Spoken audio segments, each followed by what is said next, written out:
આવી છે આમ તો ને બે અમે હટી જાવ પછી સાહેબ આવશે એટલે તમે આવતા રહો તમે બધું તમને જોવા જેવું છે એટલે આપણે એક કામ કરો પોલીસ થોડીક આમ ખૂણા વહી જાવ એટલે એ લોકોને એમ દેખાય નહીં બેહો બેહો તમે તારા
પાછળ આવી જા પહેલા અંદર તો ભાઈ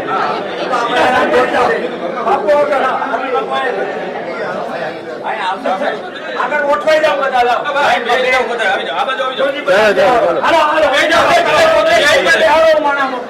તમે ક્યાં જાવ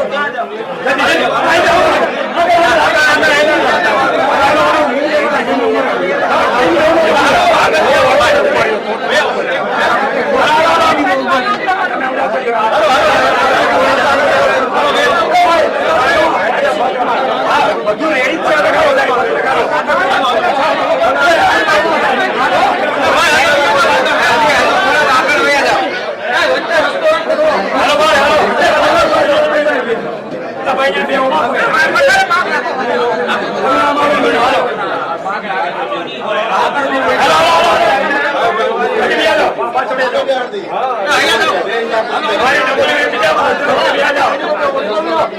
પડી વાગશે વાગી જશે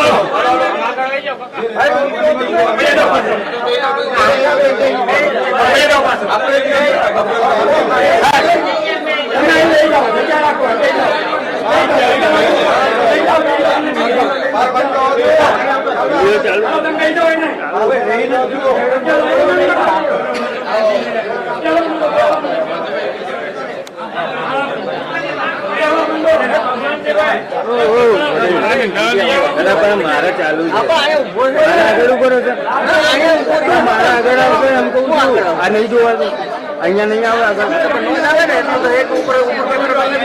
તો જુઓ તમે આવી જાઓ તો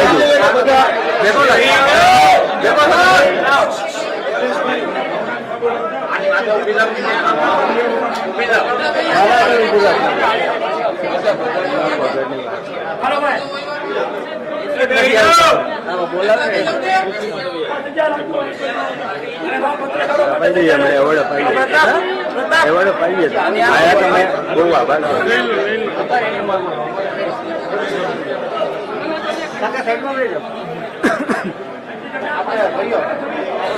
આગળ પાછળ જગ્યા કરો પાછળ આપણે થોડીક જગ્યા એ બે જાય ને આપણે ભાવ એ બે જાય ને આપણે ભાવ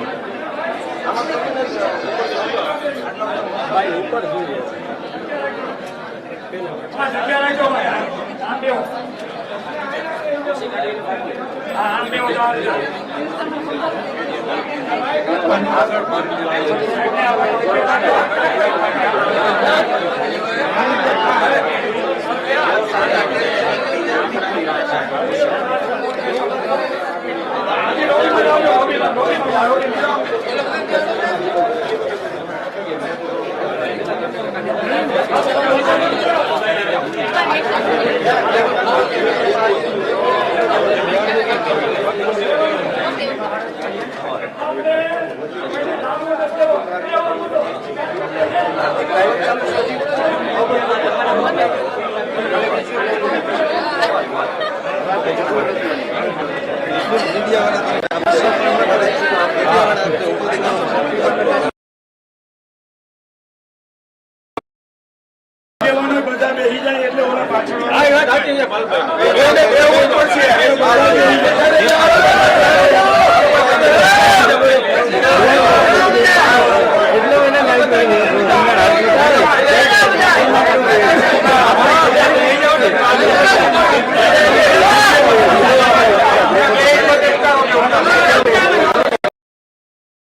હાલો હવે શાંત કરાવી દો બધાને.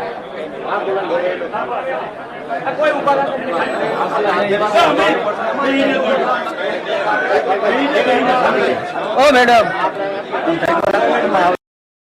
આવે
દર્શન કરવા માંગે છે તે અમારા ખેડૂતોને દર્શન આપો. જો આપણા અધિક કલેક્ટર શ્રી છે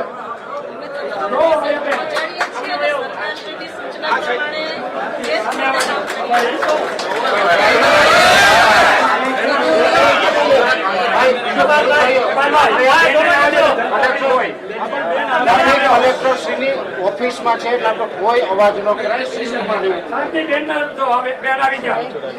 બીજું તમે યાર બેહી જાઓ યાર વચ્ચે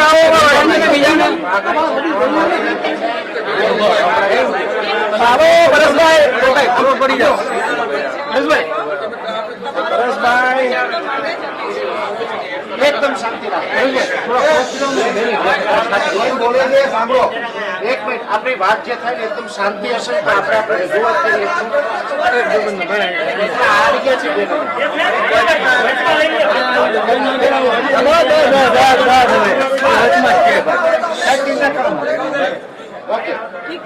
હવે હું વાત સંભળાવી તો બેનને રજૂઆત કરું રજૂઆત. બેન અમારી 3 માંગણીઓ છે જેની અંદર ગુજરાતનો ખેડૂત છે એ સતત 1 દાયકાથી એને માવઠું પડે, અતિવૃષ્ટિ થાય, અનાવૃષ્ટિ થાય, વાવાઝોડું આવે, અનેક પ્રકારની આફત આવે એટલે કુદરતી માગને કારણે પણ ખેડૂત છે આર્થિક રીતે ભાંગી પડ્યો છે.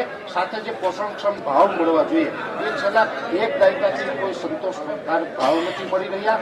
દવા, ખાતર, બિયારણ, ડીઝલ આ બધું મોંઘું થઈ ગયું અને અમારા ખેડૂતની જે જણસ છે એનો કોઈ સારો ભાવ ન મળ્યો એટલે આર્થિક રીતે અમારા ખેડૂતો જે ભાગ્યા છે. હવે આ ખેડૂતને આર્થિક રીતે જો આપણે વ્યવસ્થિત પાટે ચડાવવા હોય તો અમારી માંગણી એવી છે કે 3 લાખ રૂપિયા સુધીનું જે પાક ધિરાણ લીધેલું હોય છે એ અમારું પાક ધિરાણ છે એ સરકાર માફ કરે. આ પહેલી માગણી છે. બીજી માગણી છે કે વર્ષ 2019નો જે પાક વીમો છે ત્યારે આપણે ઘણું બધું નુકસાન થયું હતું. ખેતી પાકોમાં નુકસાન થયું એમાં કાયદા મુજબ ઘણા ખેડૂત આગેવાન છે કોર્ટ સુધી એનો કેસ લડ્યા છે. કોર્ટે પણ આદેશ કર્યો છે કે આ ખેડૂતનો હક છે, અધિકાર છે એને મળવો જોઈએ. છતાં આજે હજુ 50% કરતાં વધારે ખેડૂત એવા છે કે એના ખાતામાં એ વીમાની રકમ આવી નથી. તો એ વર્ષ 2019નો પાક વીમો છે એ તાત્કાલિક ધોરણે ખેડૂતોને આપવામાં આવે, એક રજૂઆત અમારી એ છે. ત્રીજો મુદ્દો અમારો એ છે કે સરકારે ગઈકાલે 9 તારીખથી જે ટેકાના ભાવે ખરીદી ચાલુ કરી છે, જેમાં સરકારે 125 મણ મગફળી લેવાની જાહેરાત કરી છે. જ્યારે અમારી ખેડૂતોની માંગ એવી છે કે 125 નહીં પણ 200 મણ સુધી એ મગફળી છે એ ખરીદવામાં આવે. સાથે ગુજરાતના 80 થી 85% ખેડૂત એવા છે કે જે માવઠાને કારણે એની મગફળી છે પલળી ગઈ છે.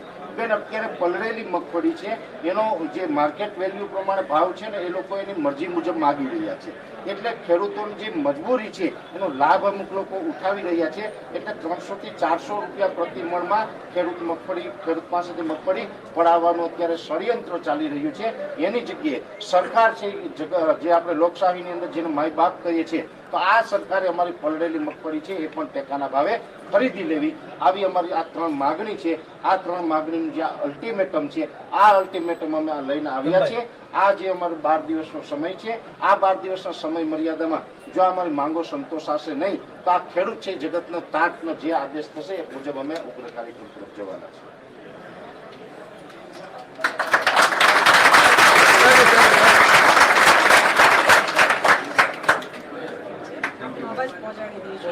પછી કોપી